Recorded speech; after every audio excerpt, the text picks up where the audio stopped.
Stamps.com brings all the amazing services of the U.S. Post Office right to your computer. Stamps.com is the faster and more convenient way to get postage. It's easy. Use your own computer to print official U.S. postage for any letter, any package, any class of mail, period, and anywhere you want to send it. And right now, you can enjoy Stamps.com too, with a special offer that includes a 4-week trial, plus postage, and a digital scale. So start the new year off right.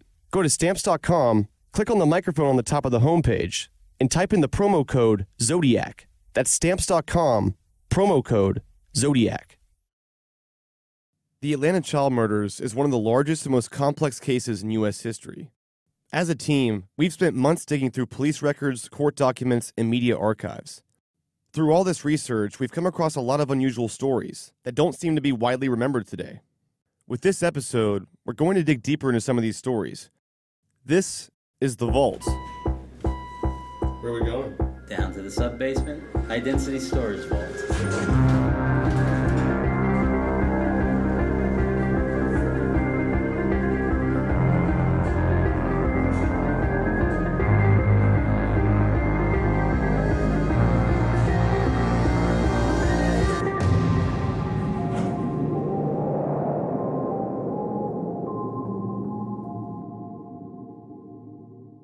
After driving around Atlanta with Jason and the team, locating some of the prevalent sites in this case, I had many more questions about the patterns of these murders, including if a pattern even existed at all. It was eerie just how close by some of these murders were to each other, and how the pattern seemed to change once bodies started showing up in the rivers. Is it even possible they're all connected? Or are there different patterns at play here? In this episode, we'll be mentioning a book called The List by Chet Dettlinger and Jeff Prug. Dettlinger was a law enforcement officer, independent investigator, and an author, and Prug was a writer for the LA Times. Though now out of print, their book remains one of the most comprehensive and critical literary sources on the Atlanta child murders. During the investigation, Chet Dettlinger focused on geography as part of his independent investigation. 7 former Atlanta policemen give about 20 hours each week to this case. One of them is Chet Dettlinger. His strength is not in investigation, but it is in analysis. He's compiled a map with 20 missing and murdered Atlanta children. He counts some Atlanta police do not count because they fit the pattern. Because if you travel Dettlinger's route, you can see most of the places where kids were snatched, or last seen, or dumped without ever leaving your car. He even believes a map he has drawn would show where the killer lives and works and plays. Dettlinger believes the killer lives somewhere near Memorial Drive and 2nd Avenue, may hang around near Hollywood and Hightower, and works somewhere between Redwine Road and Stewart Avenue. I'd have someone at this point, someone at this point, someone at this point, and at this point, and I'd be looking for the same car or the same individual to come by that place, and I'd keep them there. And I'd find out, do we have a person passing these points? I mean, we've already got 20 kids dead. And I would find out, and if it showed up, if the same person showed up more than, say, 2 or 3 times at the different points on this route, I think I'd have a suspect. Furthermore, Dettlinger says the official task force can no longer deny some of these cases are related. I think maybe the kids aren't connected, but the geography sure connected, because this child came from here to here, this child came from here to here, and this child came from here to here. Now, the only other explanation would be if if there are 3 different killers, they just happen to wander out and find the same spot to leave a body in. Those locations are connected. I've asked members of the unofficial task force why none of their advice is sought by Atlanta police. They all answer the same thing: politics, petty politics. Chet Dettlinger is ready to share everything he knows, if anybody wants it. We decided to talk to Dr. Maurice Godwin, a private investigator and geographical profiler, who worked with me on my first podcast, Up and Vanished. For Atlanta Monster, we asked him to assemble a heat map of all the missing and murdered cases, to see what he could tell us about the geographical patterns. There's 2 types of serial killers predominantly. You have a commuter, and a commuter commutes from the suburban area into a central business district and kills, or he commutes from the inner city out and kills and then goes back home. Or the marauder. And that's just somebody that's just scattered about, running around, here, there, just picking them up, in any way they can and killing them and dumping them.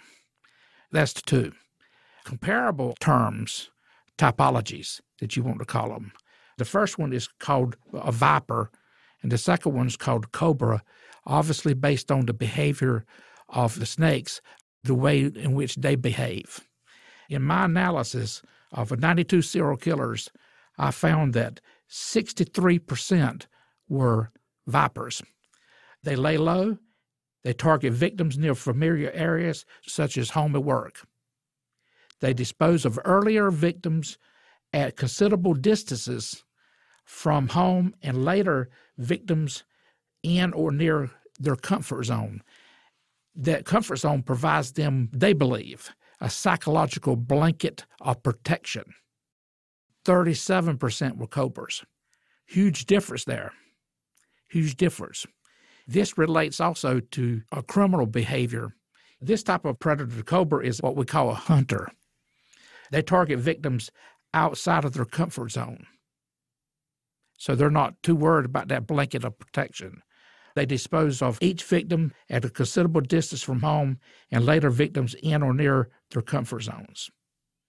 I have a theory called the wedge theory, and this is based on academic research on solved cases. The wedge theory, the foundation of it is this, that every criminal retains some kind of environmental image of his or her city. Criminals develop mental maps of their environments in the same way non-criminals do. For example, you go to the grocery store, you take a right out of your driveway, and you go to the shopping center a particular way. Rarely do you deviate from those things. Most people do not deviate. And then finally, criminals use their mental maps thereafter as a spatial frame of reference. That's the foundation of wedge theory. It's sort of shaped like a windshield wiper effect. The home base would typically be near the sharp point of the wedge, and the crimes will be dispersed outward toward the wide part of the wedge. In the Atlanta child murder case, I had geographical coordinates. I plotted the 33 locations dealing with these murders. I plotted the body dump sites, and I plotted the abduction sites, and which is rare to have those abduction sites because a lot of cases don't have them. And then I entered those geographical coordinates into my predator system and ran it. And what I got was a 43 to 44% probability that the offender lives between Highway 130 and Interstate 29. The probability percentage is low. Normally I'm getting, on other cases, I get at least 50, 51, 55. Here, 43, 44. I think there's something else going on that we're attributing murders to an individual here that they're not responsible for. And that may be the reason why of the low probability plot of 43 to 44%.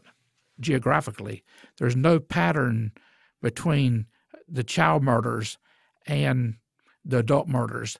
It's very, very rare that a serial killer will kill children and adults. I would separate Eddie Duncan, age 21, Larry Rogers, age 20, Michael McIntosh, age 23, Jimmy Ray Payne, age 21, John Porter, age 28, Nathaniel Cater, age 27. Those victims fall into the wedge with Wayne Williams' home down at the sharp point of the wedge. I would separate those victims from the rest of the child murders. We then asked Maurice about Darren Glass, the one victim on the list that has never been found. Darren is an orphan and has a history of running away.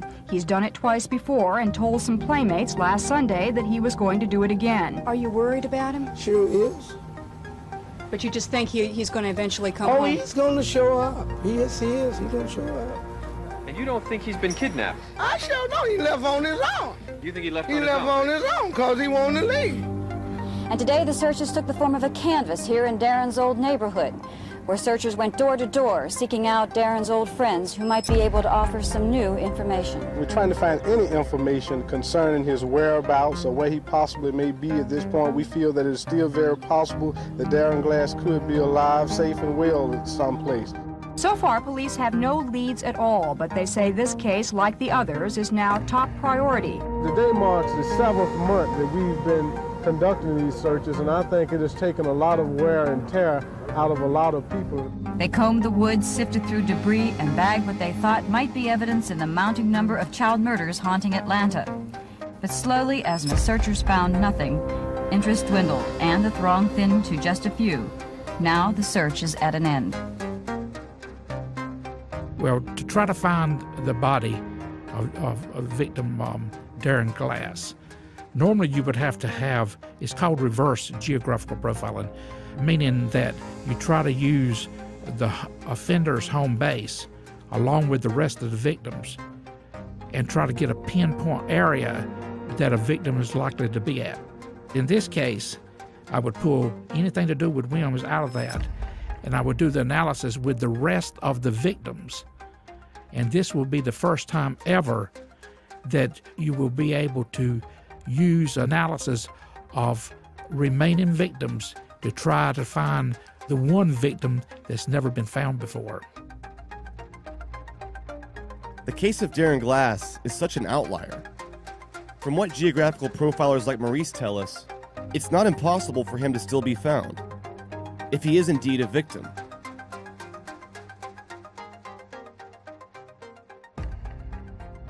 In the summer of '81, after Wayne Williams was arrested, a South Carolina artist came to Atlanta to paint murals of the child victims on neighborhood housing in the city. But it didn't get the reaction you would expect.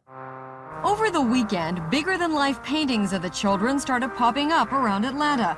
LaTanya Wilson's picture on a wall at Bowen Homes, Angel Laniers in McDaniel Glen, Eric Middlebrook at Henry Thomas Housing Project.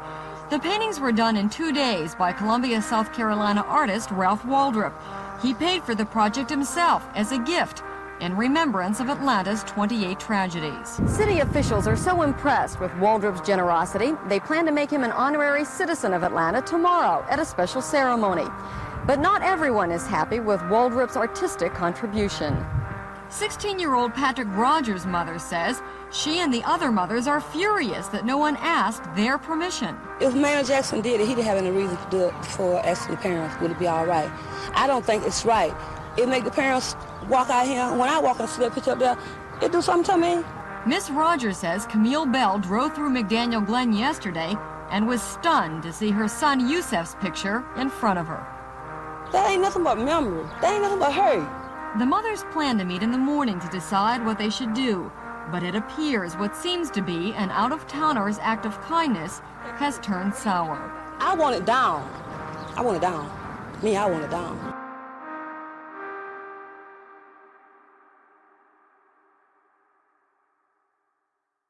Want a New Year's resolution you can actually keep? I got one for you. Stop going to the post office to send letters and packages when you simply don't have to. This year, you can save time and money by using Stamps.com instead.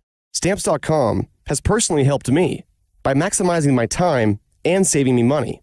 Stamps.com brings all the amazing services of the U.S. Post Office right to your computer. Stamps.com is the faster and more convenient way to get postage. It's easy. Use your own computer to print official U.S. postage for any letter, any package, any class of mail, period, and anywhere you want to send it. And that's pretty much it. The mail carrier comes and picks it up, so no more lugging mail to the post office. No more hassles. I use Stamps.com because their services are convenient, easy, reliable, and efficient. And right now, you can enjoy Stamps.com too, with a special offer that includes a 4-week trial, plus postage, and a digital scale. So start the new year off right. Go to Stamps.com, click on the microphone on the top of the homepage, and type in the promo code Zodiac. That's Stamps.com, promo code Zodiac. On October 13th, 1980, during the height of the hysteria around the Atlanta child murders, an explosion devastated a local daycare center, killing 4 young black children. The explosion happened at a time when no suspect was in custody, and rumors circulated constantly about KKK connections. At 10:22 on October 13th, an explosion with a force of 75 sticks of dynamite ripped the roof off the daycare center. 4 3-year-old boys were killed instantly. So was their teacher. 6 others were injured. The black community was panicked. 9 children in Atlanta were already murdered. Now this. They insisted the explosion was a bomb, some sort of sick conspiracy against blacks. Mayor Jackson and others tried to convince them otherwise. The biggest rumor running through this crowd was that the explosion was caused by a bomb. Tension began to build because these people needed to blame something for the tragedy they had just witnessed. Downtown is your place. Downtown, where the man live, where the man go. Downtown, where all of the councilmen. Downtown, where the jailhouse is. That's where we need to be. Black leaders saw how dangerous the situation could get, so Mayor Jackson and others trying to reassure the crowd. But I want you to know that we will not rest until we turn every stone, until we look under every leaf, until we exploit every possible lead, until we follow every possibility. We will do everything in our power to find the reason for this, which at this point appears to be an accident. However, the crowd here did not believe much of what Mayor Jackson had said. They still believed in the rumors that this was a deliberate act of violence. And this didn't help. The rumor of a bomb threat sent emergency teams into the elementary school across the street from the daycare center. They ordered everyone out and were tight-lipped about why. Why are you evacuating the school? Let's get back. We're going to ask you kindly to get back, okay? Let's go, sir. You're going to ask to get back. Let's go. Yes. There's a possibility of a bomb. Yes. Nothing happened, either in the school or in the crowds outside, although there were a lot of passionate cries for someone to do something about anything. Mr. Mayor, could you say they need to know something encouraging relative to the future protection out here? I think that's all they need, something. We are immediately increasing protection for the area. We will do everything in our power to increase protection for the area. Later, a police investigation showed the explosion was an accident. A poorly maintained boiler blew up. As tragic as it was an accident. Ben Bolin from Stuff They Don't Want You to Know sat down with us again to go over the details of this tragic episode and the subsequent conspiracy theories it spurred. Let's set the stage. It's 10/22, October 13th, 1980, at a place called the Bowen Homes Daycare Center when an explosion occurs. And at first, people have no idea what's going on. From miles away, you can see a plume of white smoke. People run from adjacent streets. You know, especially think about the parents who were there who knew roughly where that building was, right? Hundreds of people are mobbing the area. Teachers running out with their children. We would later learn that 5 people passed away in that explosion. There were 4 children: Andre Stanford, Ronald Brown, Kelvin Snelson, and Terrence Bradley. These boys were all around 3 years old. In addition, a teacher named Nell Robinson also passed away, and 6 to 7 people were injured. The public immediately thought there was a bomb. And in the archival footage, you can hear people in the back saying, "It was a bomb, go downtown, it was the Klan did it."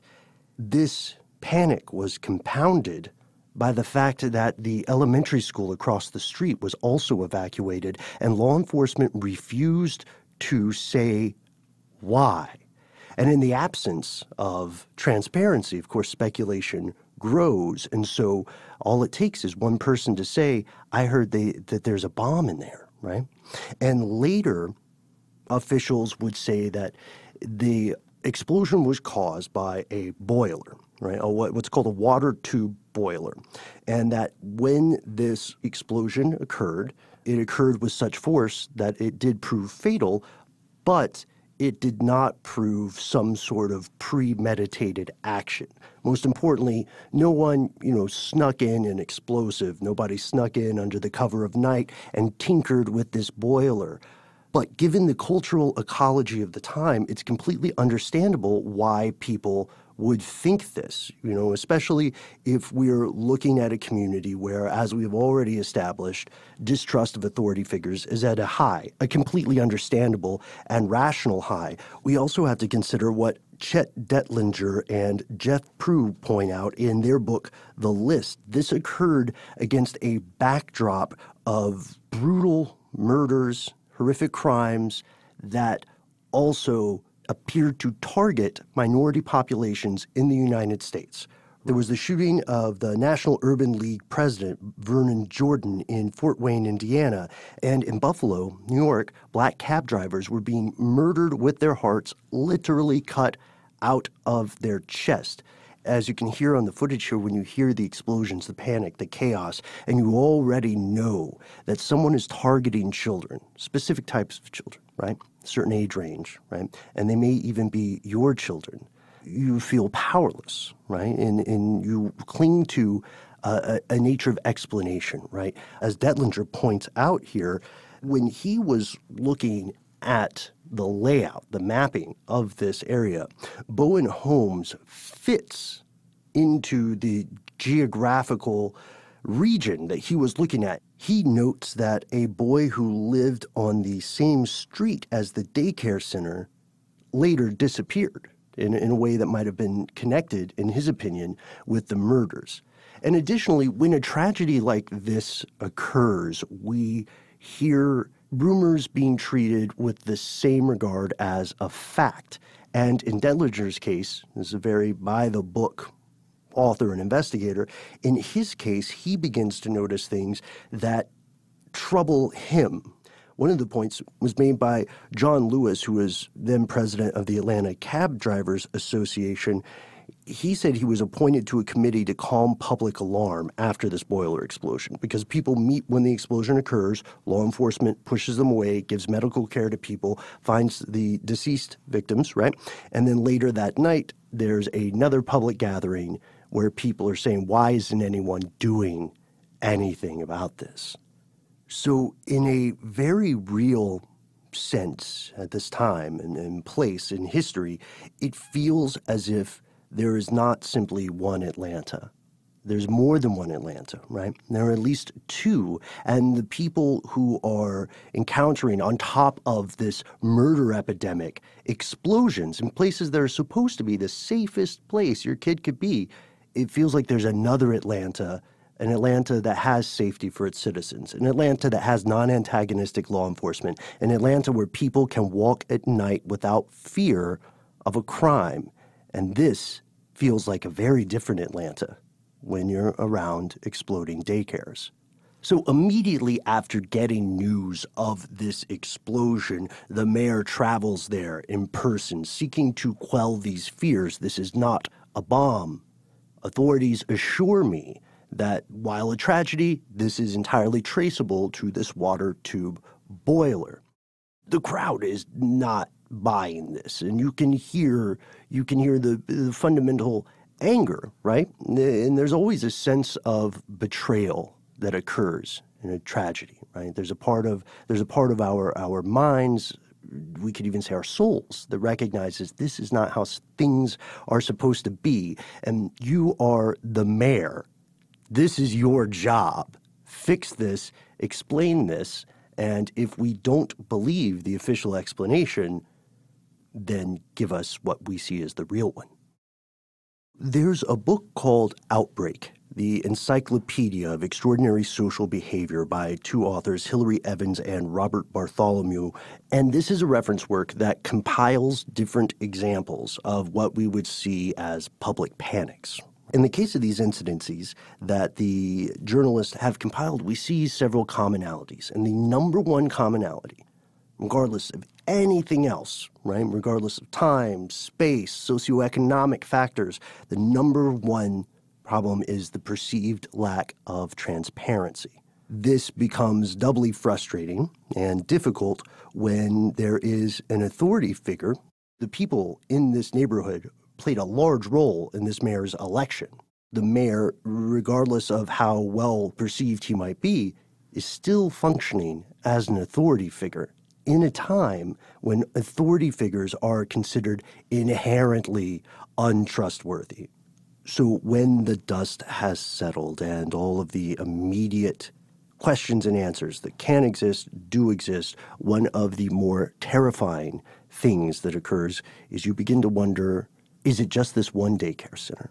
If it's a boiler, is it just this one boiler? How many other daycare centers are here? How many other playgrounds, for example, haven't been repaired in, decades?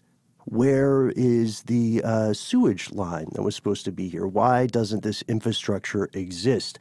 An interesting note that some people may recall also in Atlanta history was the collapse of an interstate, a piece of an interstate called I-85. When this collapsed, there was an official story about a fire that was set by people who didn't mean to burn down this concrete bridge. But again, this becomes symbolic of a larger context, right? A lack of care for public goods, right? Maybe it's not just this one daycare. Maybe it's every daycare. Maybe it's every road in this zip code. And we have to remember that Atlanta has a provable and undeniable past of using local districting, even unto the level of changing street names to denote the two or more different Atlantas that exist culturally. And for some people, I-85 falling was another example of this. And even today, you will find people who tell you that the official story makes no sense. So it's tempting for us as people to look at history as something that is disconnected. It happened once. We're done with it. We can read about it if we want to. That could not be further from the truth. History never leaves us. And in the case of the Bowen House Daycare Center, the story continues. Yes, this tragedy occurs in 1980. Soon after, the community comes together and they rebuild the daycare center. It was one of the most horrible tragedies Atlanta had ever seen. But in time, attention turned toward making sure a tragedy like this could never happen again. The state legislature passed new laws tightening up the requirements for boiler operation and inspection. And in May, the rebuilt Bowen Homes Community Center was dedicated, a new and more modern boiler now in place. There was optimism all around. So are these long-standing infrastructure problems actually fixed? Well, the answer is no. Because in 2007, the furnace explodes again. And ultimately, in 2009, in June of 2009, the daycare center itself is demolished.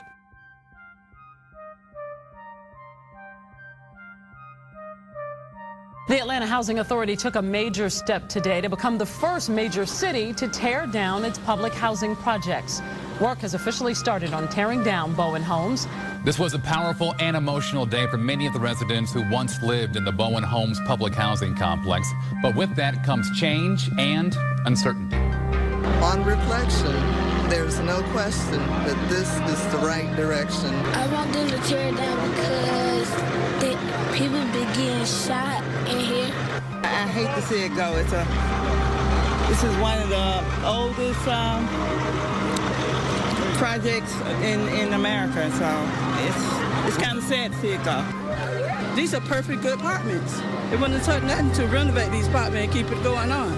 But they did whatever they had to do to make sure that they got this land and this property.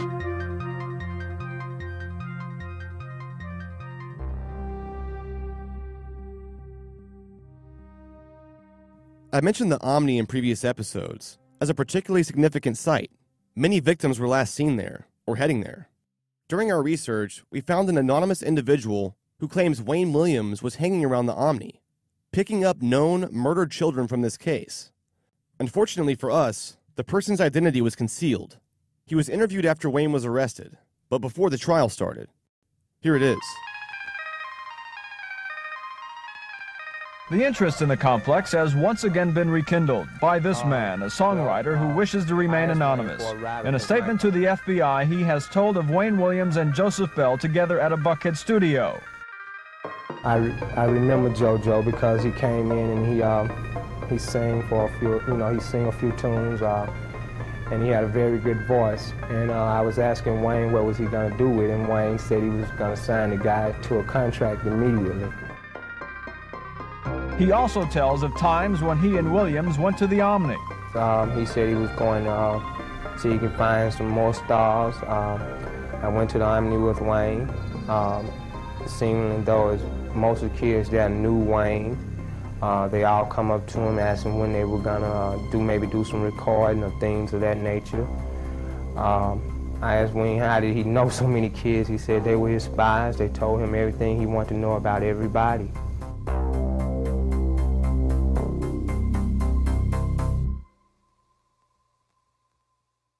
Brooklinen was named the winner of the Best Online Betting category by Good Housekeeping. They received more 5-star reviews than any other online betting company with over 30,000.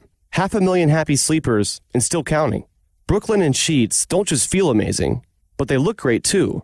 You can mix and match over 20+ colors and patterns. At Brooklinen, sheets are their bread and butter, but they also make towels, robes, and sleep masks, so you can add a splash of luxury to your daily routine. My Brooklinen sheets are the best and most comfortable sheets I've ever slept on. Now it's time for your upgrade.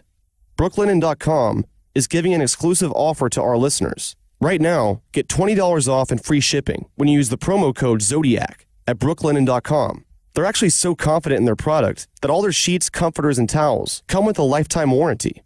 Just go to Brooklinen.com. That's Brooklinen, BROOKLINEN.com, promo code Zodiac. Brooklinen. These really are the best sheets ever.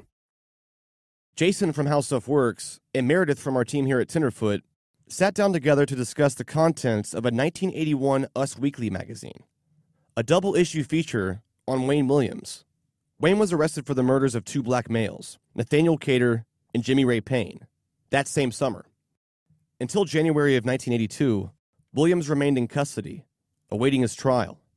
Before the trial began, while still in prison, Williams shocked the country by giving an exclusive interview with Us Weekly. The interview itself infuriated the judge and police officials working on the case. The main reason for today's order was this magazine article to be released next week. We were hoodwinked into allowing it to happen, and I don't appreciate it. That, of course, was the sheriff's reaction today to the article. When he and the judge in charge of the case read it last night, they were both shocked, and sources say Judge Clarence Cooper was outraged. For most of the morning, they both sought out this woman, defense attorney Mary Welcome. Last night she told us she knew of the article but would not say any more. Well, today she did say more to the judge and sheriff. Apparently, the reporter, a freelance writer, came into town the weekend of August 22nd and 23rd.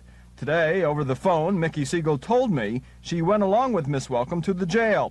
When asked who she was, the reporter gave her name, then Miss Welcome said the woman was with her. No more questions were asked by the jailers. I asked Ms. Welcome, did you tell them that she was a newspaper reporter? She said, no, they didn't ask me.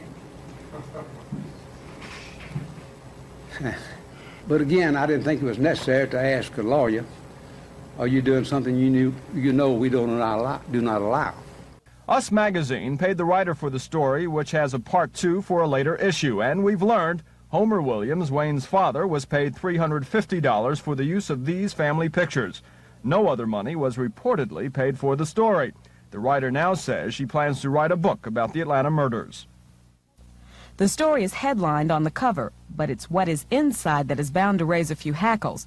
Williams is highly critical of police conduct, beginning with the night he was stopped and questioned on a bridge over the Chattahoochee River. The 2 men he's charged with killing were found a short time later in the river. Williams calls the FBI Keystone Cops and compares Atlanta police to Car 54 Where Are You?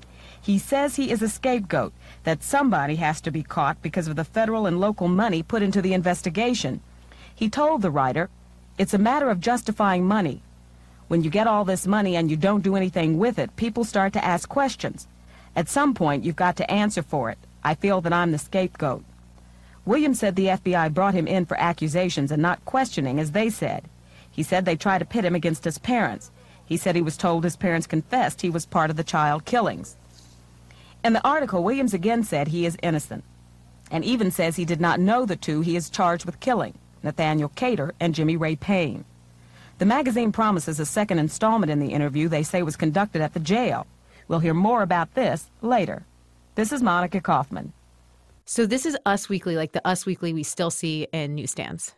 Yeah, so I pull up the cover, and I certainly see a headline that says, "Accused Atlanta Killer Wayne Williams Tells His Exclusive Story." But I also see headlines like "How to Be Important" by Ronald Reagan and "How to Beat the SATs." He's become a weird cultural icon, I guess. On this one, his name is up here, and there's a picture of Jackie Kennedy on the cover and a mention of Stevie Nicks. So that kind of sets the stage for what happened here. So reporter Mickey Siegel, she gained access to Wayne via Wayne's attorney, Mary Welcome. So she went into the prison where he was being housed, waiting his trial. And she didn't tell the people at the front gates that the person she had with her was a reporter. And this caused a ton of outrage once this was found out by the judge and the other police officials, the fact that she did not identify the reporter. So this is how it all started. So Mary Welcome was Wayne's attorney, and she thought this was a good idea? I don't know whose idea this was. I have a feeling that in the midst of all the hubbub of this pretrial kind of intensity and news, that most people, probably including Wayne Williams, forgot about this interview. Because a lot of what we've uncovered here seems to contradict a lot of what we've heard on the podcast. But Wayne willingly knew he was talking to a reporter, it seems like. Yeah, oh, definitely. Wow. And the article actually kicks off in this way. I find this fascinating, and we'll get into this. So, sleeping in odd snatches, reading book after book, watching TV endlessly, Wayne Bertram Williams sits in Georgia's Fulton County Jail. He's articulate and intelligent. His IQ is 136, and he's known to America as the accused Atlanta killer. Yeah, there always seems to be a stress on exceptional intelligence. I'm trying to understand where the narrative of Wayne being a super intelligent person came from. We've heard numbers from 136 to 150 to even from Wayne himself saying IQ doesn't matter. This seems very questionable as the first thing in this article that we hear. There's what was then 1981 photo of Wayne Williams in looks like his living room. Photos of him also with his parents down in the basement in the little radio station studio. It looks like a normal childhood. Looks like a normal childhood.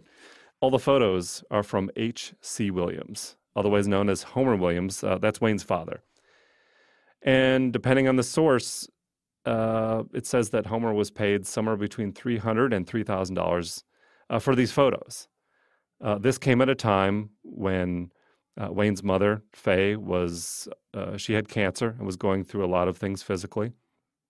And frankly, they didn't have the money. Wayne Williams' attorney, Lynn Watley, says that the family needed about $40,000 to support this case. So what ended up happening is the Williams family and some others formed a legal defense fund called And Justice for All as a way to raise funds or raise money for the trial. And they raised $10. Wow. If the trial lasts 6 weeks, as expected, it will cost the county more than $190,000 in extra expenses. Most of that money will be spent on housing and feeding the jury, on transportation costs for Williams and Judge Cooper, and for special security equipment.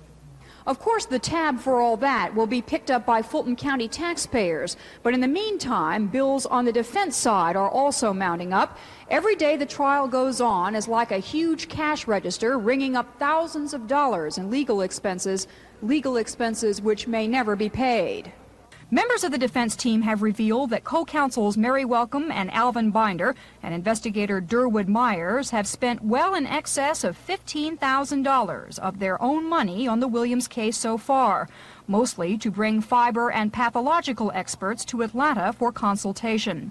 The trial has also been a financial drain on Williams' parents. Homer and Faye Williams are retired school teachers. They say most of their savings have been spent supporting their son's home radio station and his musical promotion business. A recent highly controversial magazine interview in which Wayne Williams calls the FBI Keystone Cops netted the family $2,000. but lawyers say it will take thousands more to defend Williams.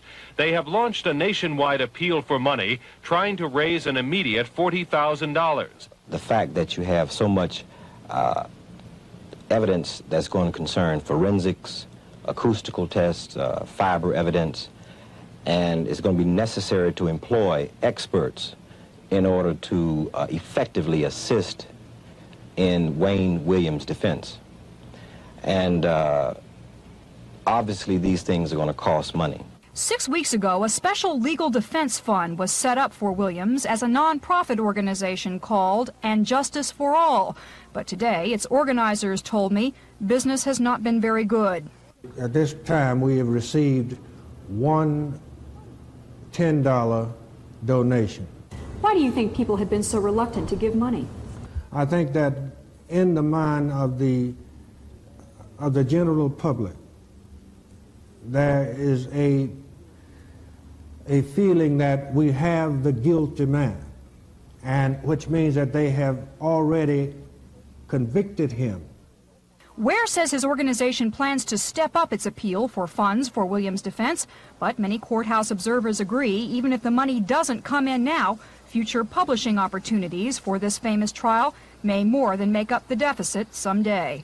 When you talk about public sympathy and really where people were at this time, I think that is really telling as to what the attitude was in the community of this guy being the guy. No one was getting behind them. It almost seems like public sympathy has increased the longer we've become separated from the killings. Yeah, absolutely. That was my reaction also. And do we know where this $10 came from? No, we don't. It would be interesting. Yeah. But I think that was incredibly embarrassing to have show up on the television broadcast that was as far as that they had gotten, frankly.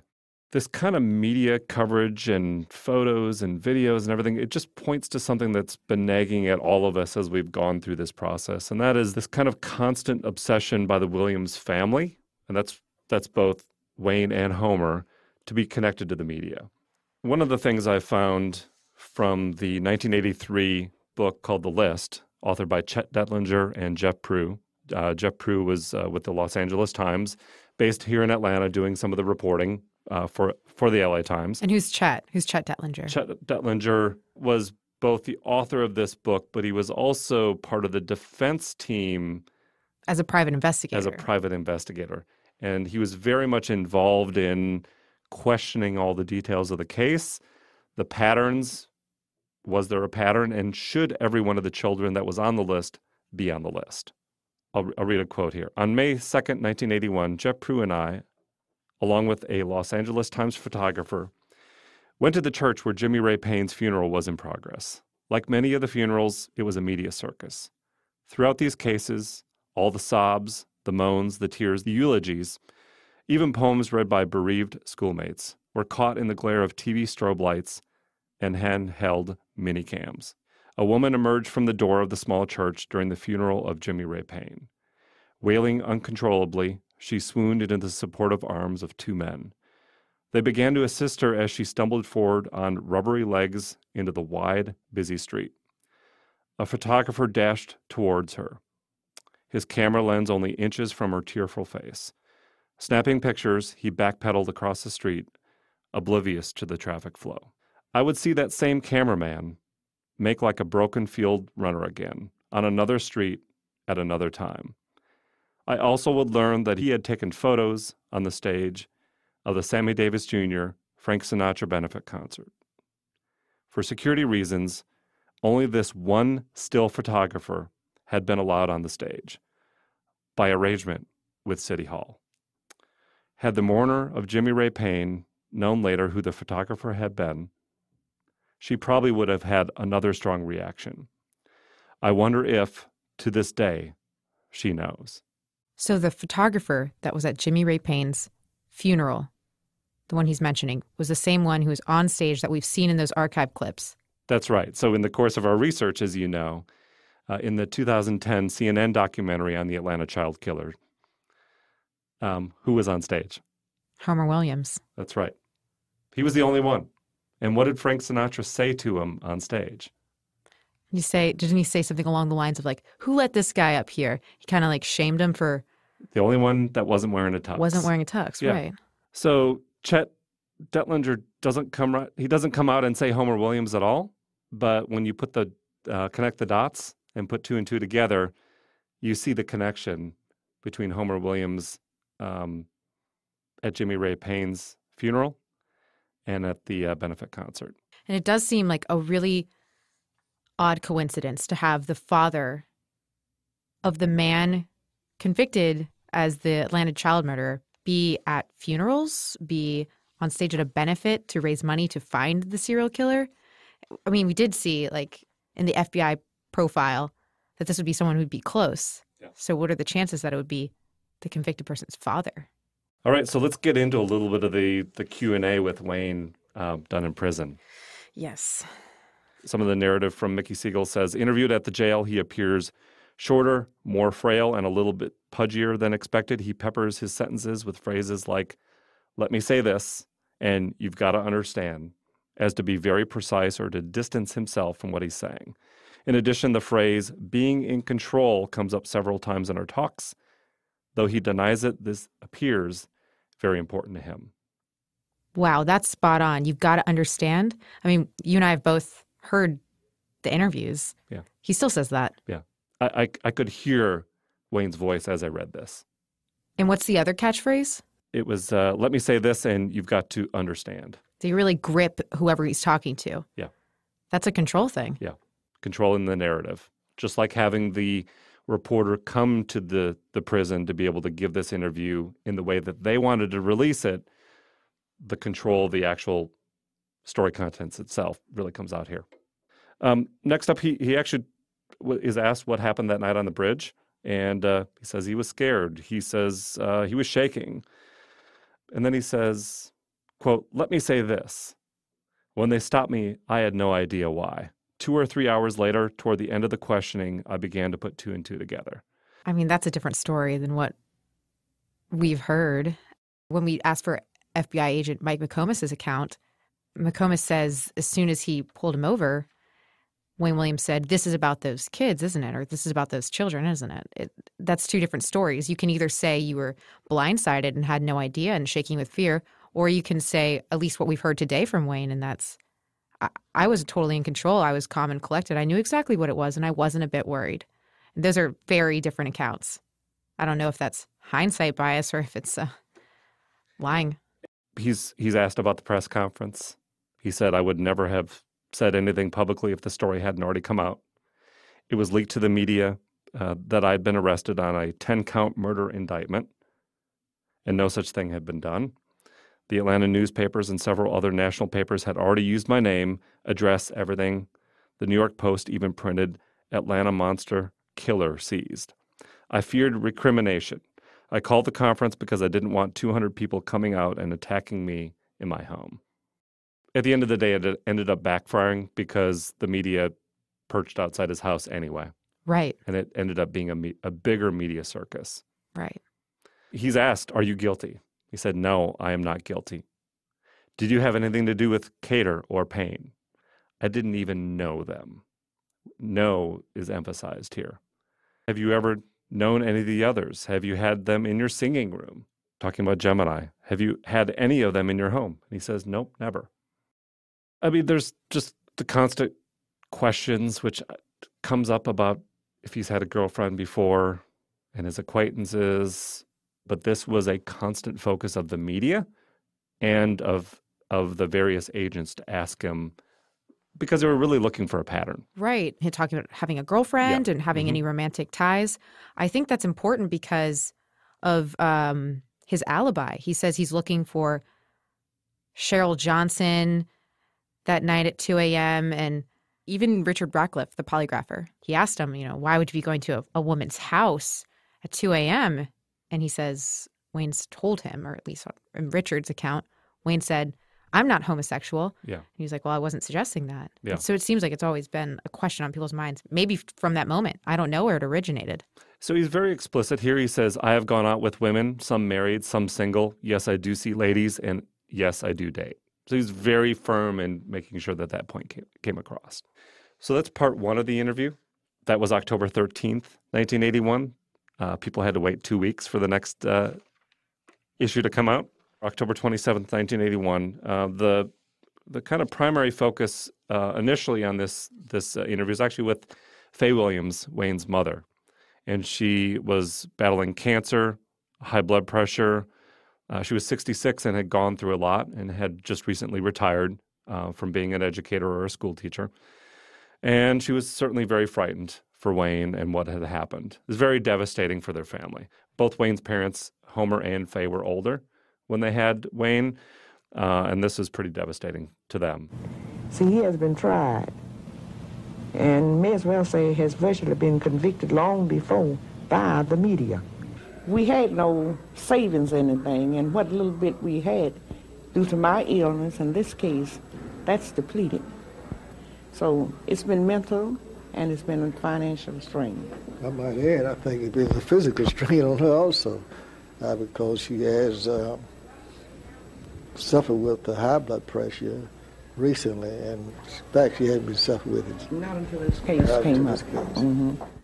They didn't have and don't have enough evidence, not only to indict him, but to arrest him. I just like to give them a warning that whether they believe it or not, the killer is still at large. He's out there. So this is the question that Mickey Siegel asked to resume part two of the interview. The discussion around dog hair. As we know, Wayne had a German Shepherd. Mm-hmm. This is Wayne's reply. He says, how many dogs are there in Atlanta? And how many different kinds of dogs have they talked about? They're looking for a dog that has a top coat and an undercoat. That fits Malamutes, Collies, Huskies, St. Bernards, some Spaniels, and a German Shepherd, which I have.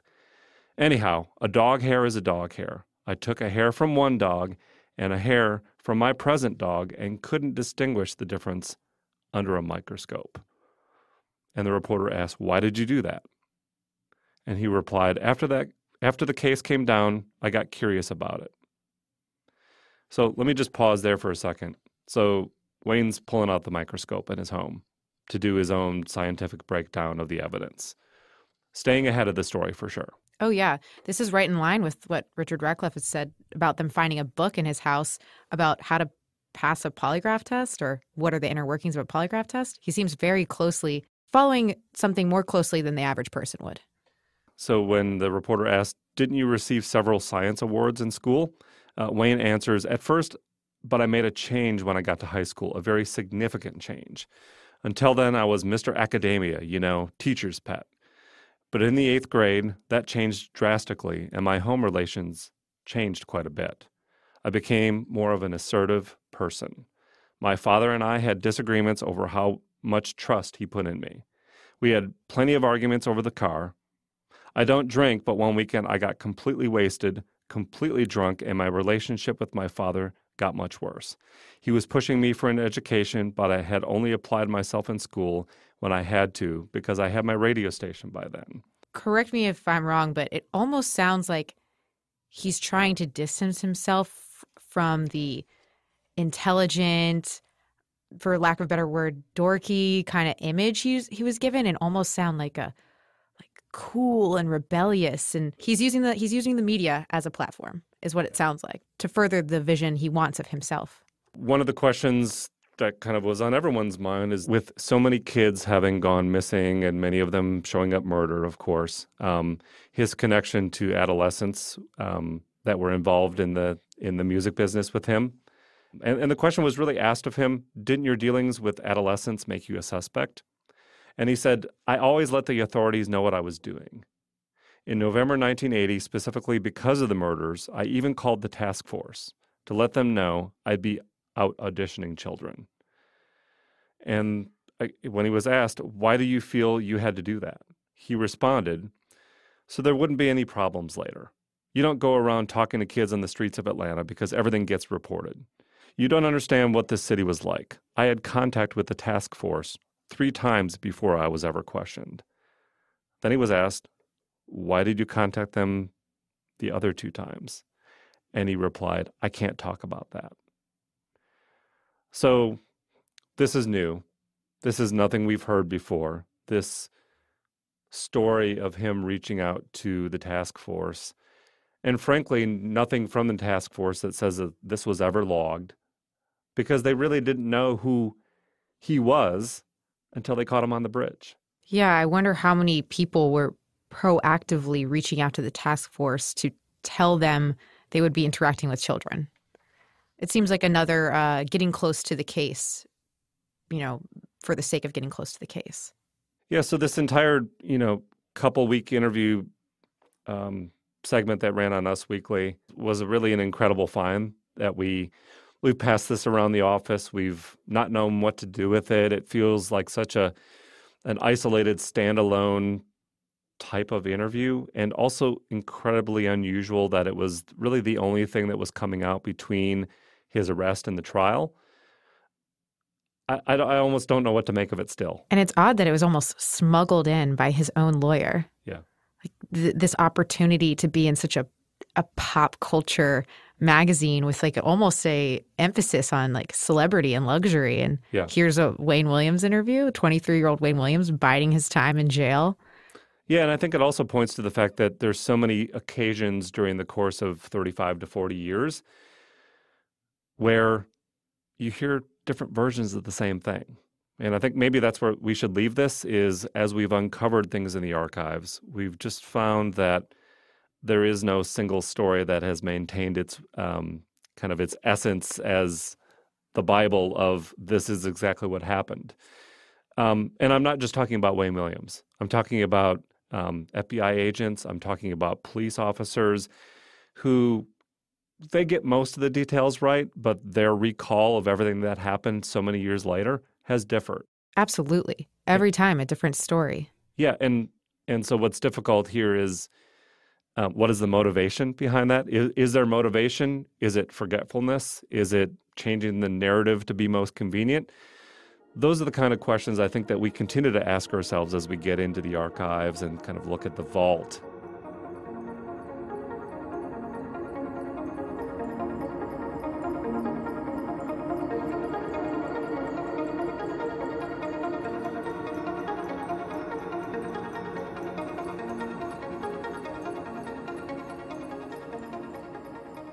One of the most unusual stories we've heard so far is this one. It involves a woman and her husband driving through a cemetery and witnessing a struggle between a man and a young black child. But despite being on television and being submitted to the task force, this story never seemed to lead anywhere. This is Southview Cemetery off Jonesboro Road in southeast Atlanta. The Clayton County woman and her husband, whom we're not identifying because if they did see the killers, we don't want them to have a way of tracing them. The Clayton County woman and her husband were driving on this narrow cemetery road when they saw a green car coming straight at them at a high rate of speed. Her husband swerved to the side to get out of the way. They say they've reported it to the task force by phone, but the task force hasn't got back to them for an in-person interview. The driver was tall, and he's light-colored, a light-colored black man. And the other one was darker black, and he had on a wig. It was a reddish brown. I know it was a wig because he was losing it because there was a child in the front struggling. He was struggling with that child, but he had broad shoulders. His head came about like mine, so he would be about my height. But the other one was tall. His head almost touched the roof. But I know it was a wig because it was falling off.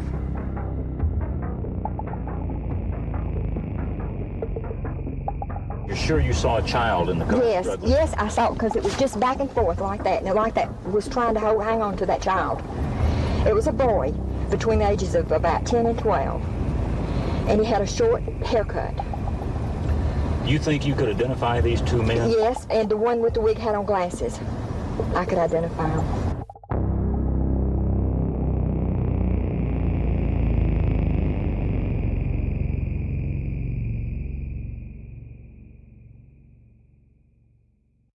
We hope this gave you a feel for just how many stories are out there, and why this case is just so hard to untangle. Lastly, we'd like to play you a song that the Atlanta officials promoted in 1981, in the wake of the poor PR the city was facing. The song is called Let's Keep Pulling Together Atlanta and was broadcasted throughout the city. The video features black and white citizens standing side by side and pulling a never-ending rope. Glossing over the obvious racial tension at the time, it's not hard to imagine that it wasn't entirely well received. You decide. We'll leave you with this. Thanks for listening to the first episode of The Vault, and be sure to tune in next Friday for episode 8. See you next week.